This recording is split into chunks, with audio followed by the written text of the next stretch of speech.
Okay, the next song up is "For the Love of God," and I'd be happy to tell you about this song. It was one of those moments where I was walking out of my studio, and I saw an acoustic guitar sitting against the bed, and sometimes you just kind of know when something's going to happen, an inspiration for something. And I picked up the guitar, and I played this chord, and I just sang this melody, and luckily it resonated with me. So as soon as I feel like there's something that could be good there, I grab tape recorder and I document it. So I just started singing.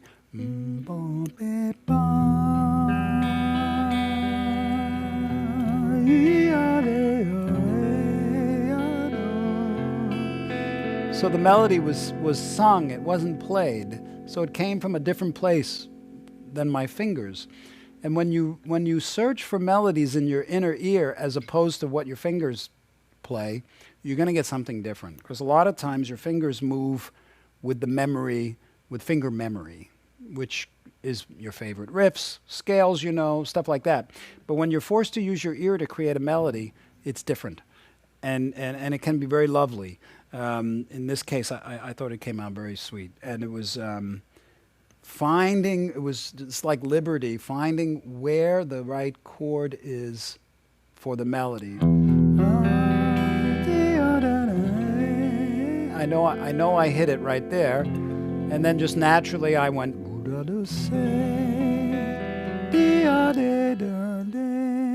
I knew what the melody should be. I wasn't quite sure of the chords.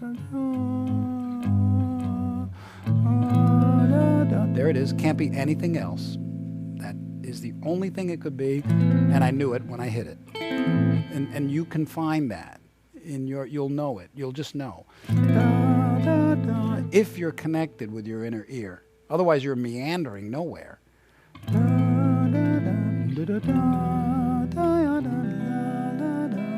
And sometimes I went to wrong chords, but eventually the melody came out. And I sang it into a little cassette player, and it sat on the shelf for many years. And then when I was doing Passion and Warfare, I thought, what would have happened to that song? And that's all I had, was that much of it. But I knew there was a seed there. And I highly recommend that if you're a songwriter, you do everything you can whenever you feel a little bit of inspiration, something that's there, even if it's not great, if you don't second guess yourself. Just capture it. Just capture the.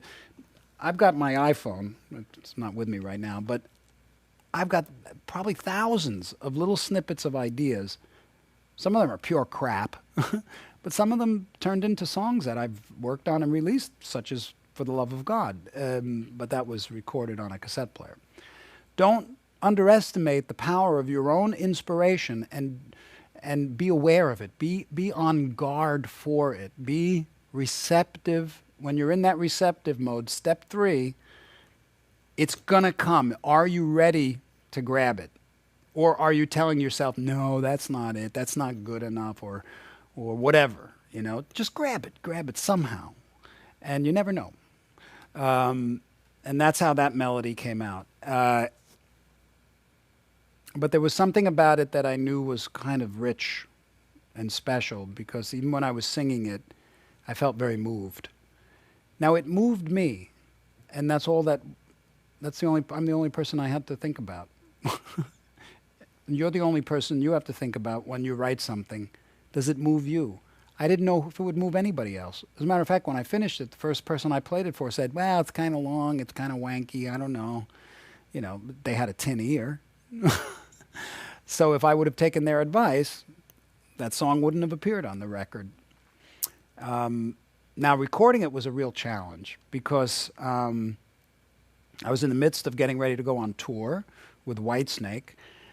And here's a great technique I would recommend to anybody that really wants to invent new, fresh, unique things in their musical guitar voice.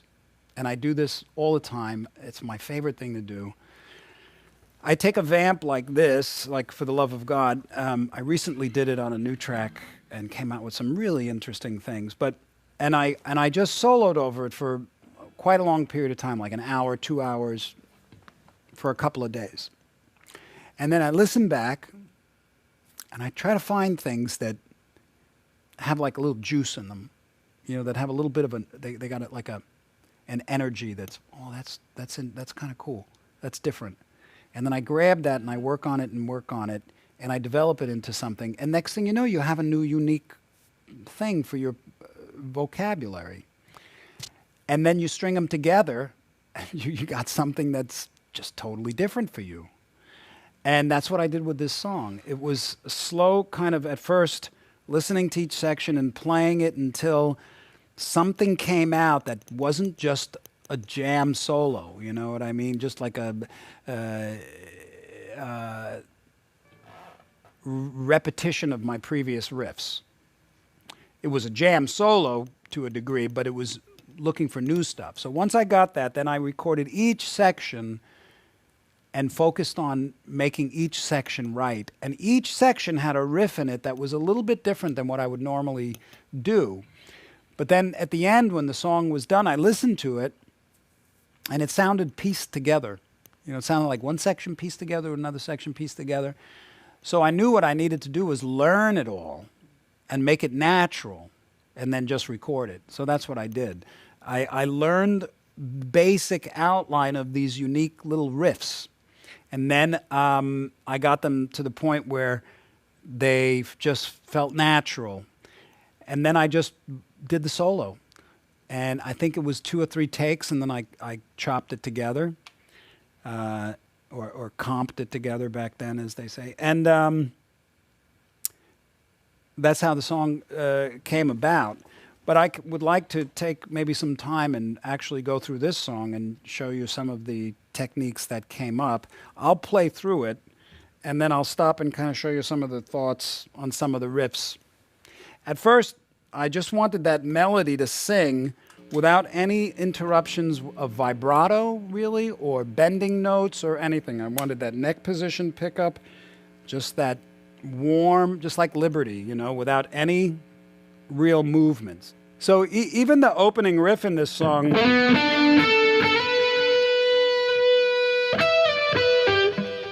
it doesn't even fall on the guitar that easily because it came from my ear, and I have to switch the notes without any interruption in the note so that I can get to. And I've played it differently through the years, but that's the way it is now. And here's the track, basically. And then to contrast, for the second verse, I changed the pickup, and now I phrase it a lot differently, a lot more aggressively, so that it has some place to go. So instead of the very flat kind of playing, then it turns into.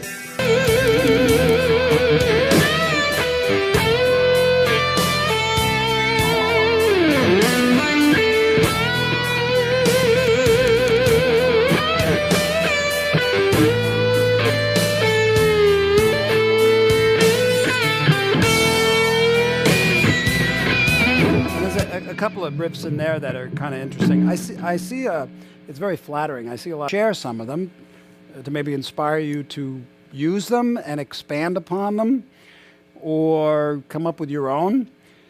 I think it's always important to raise your own bar by using the aid of your influences. So if someone like myself is an inspiration to you, take what I do way beyond what I do in your own way. That's how it's always been, and it will be required of you to do the same thing, and also the people that come after you. So anyway, that second verse, I know it's a nuance, but I love doing it. It's where I hit the note and I start slight vibrato and then get really wild. So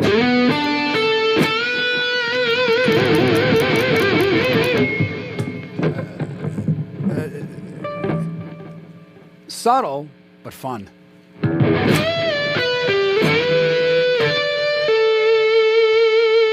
And then again.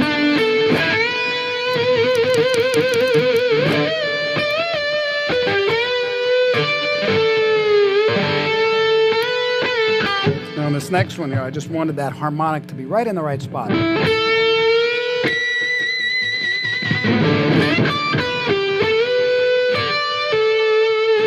See where it goes.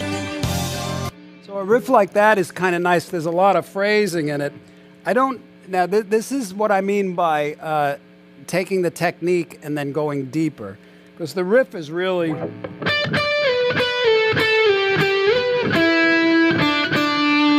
I mean, that's how I hear a lot of people play it. But when I play it,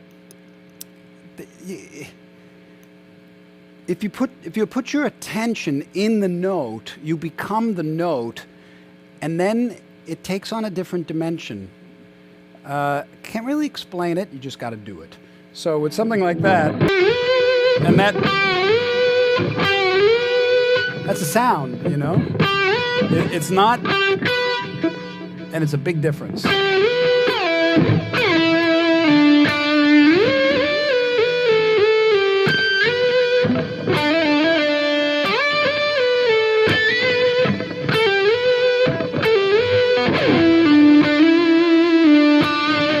Back then, I was really into this kind of thing. Teenagers do that.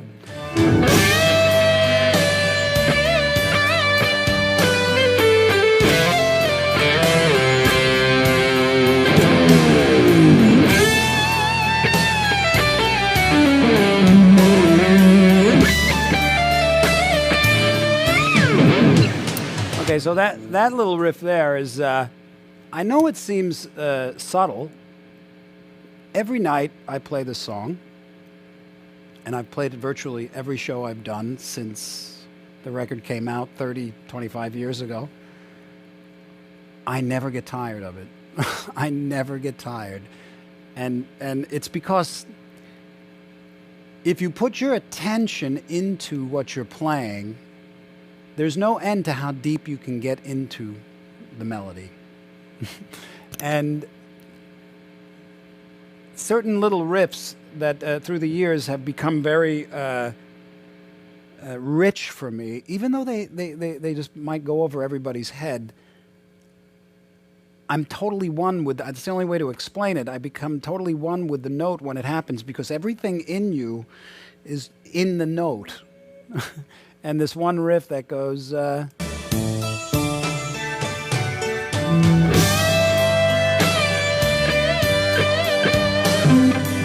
simple, stupid, it's profound to me.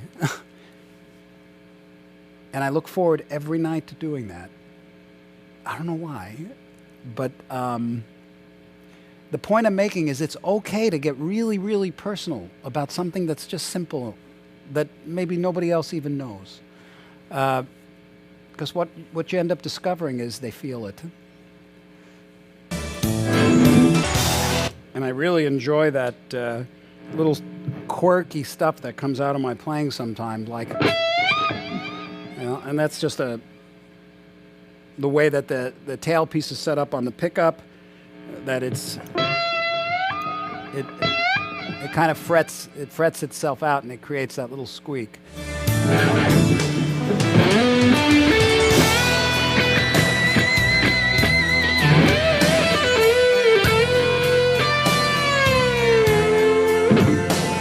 Now something like that is just a simple phrasing that works really well. Finding those harmonics.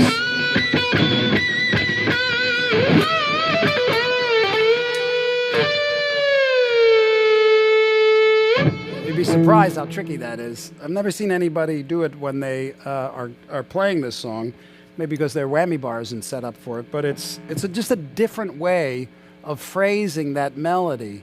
You know, that melody, those two notes, they happen many times, and each time they're a little different. And then this time I went... It's hard to grab with the bar, but it's just another way of phrasing it so it sounds unique. So you can get that...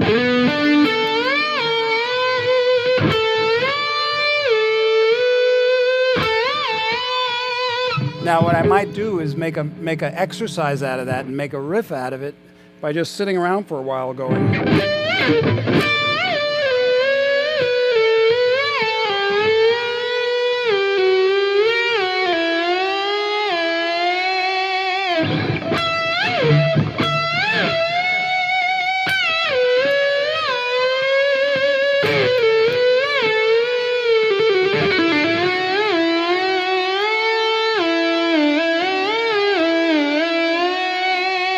That's kind of cool.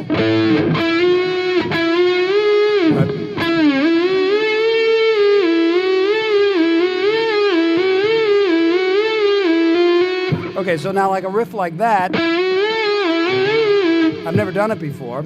I see the value in it, and if I was to just sit and work on that for a while, all sorts of weird stuff would start coming out that I could use places. And that's how I do it. If you listen to For the Love of God, you'll hear all these little nuances that are just part of the phrasing of the melody that give it a color, it gives it a flavor. And one of the interesting things about this song that's kind of seemed to have drifted into folklore is I went through various periods in my life where I was studying all these different thoughts and practices and stuff like that. And there was this really great bookstore in Hollywood that was called the Bodhi Tree. And it was like a metaphysical bookstore with everything in it that you could imagine. And I used to live in this place. I mean, it was so great. It had all these books about spirituality and religion and Eastern philosophies, everything from UFOs to witchcraft to everything.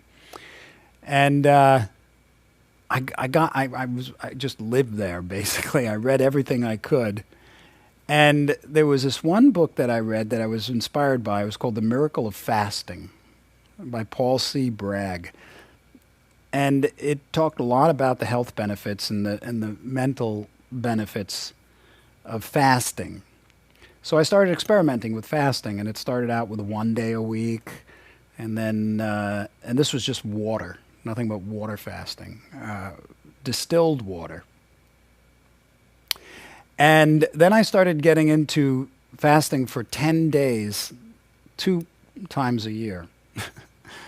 That's why I basically looked like an upside down question mark with hair. And when I was recording For the Love of God, I had happened to have been in the middle of one of these fasts, you know. And fasting it does interesting things. It sort of purges your body of all sorts of toxins and poisons and everything. So you can have these extremely intense bouts of pain. But then at the same time, you can actually have these feelings of intense euphoria and clarity. I don't know why. All I know is that's what happened. And I think I was on the 6th day of this 10-day fast when I had to record this song. And I don't know if some of the intention or the emotional intention behind the melody was a result of this state of mind that I was in at the time, probably, of course, you know. But I sure was hungry. And when I started doing press for this record, I remember just staying. They said, "Well, what did you do to prepare for the song?" And I said, "Well, I was actually in the middle of a 10-day fast." And very few interviews have gone by since then that I haven't been asked about that. That I prepare in all these weird esoteric ways to record a song, and that I recorded it under a pyramid. Well, that's true too. I had this pyramid. I was really into all this stuff, and I had this pyramid with the exact reduced specs of the Great Pyramid in Egypt hanging over my head. And I was fasting, and I recorded this song, and that's the way it came out. It's fun to do that kind of stuff, and it kind of captures a moment, you know, and it's one of the great things, fun things about recording music and being a musician is to create a moment that you can capture in a piece of music that's a statement of who you were at that time, what were you doing, what was interesting to you, what was important to you, your ideals at the time. And it's wonderful. It's wonderful. And that I was so fortunate that this song actually became one of the ones that seems to be pointed to in my catalog. So that's For the Love of God. And I'm very grateful for it. Matter of fact, the song is all about gratitude.